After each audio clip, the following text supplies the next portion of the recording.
Welcome to Pindar Poetry. We hope you learned something new. You start by confirming prerequisites, Python 3. X installed and your editor ready. Once done, open Visual Studio and the project or folder containing a .py file. Make sure the interpreter is selected at the bottom status bar. If not, pick the correct Python environment. Next, set a simple print statement or small function to test execution. Press the Run button or use F5 to launch. Watch the integrated terminal for output and quick errors.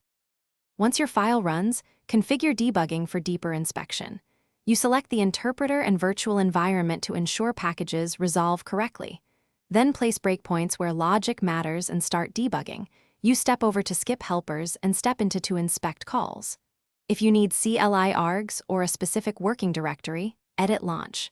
JSON or project debug settings. Make sure to save before rerunning. This gives you controlled runs and lets you inspect variables, stack frames. To finish, run the full script and validate output across cases. If a dependency fails, pip install the package into the active environment and rerun. If imports still fail, confirm interpreter path.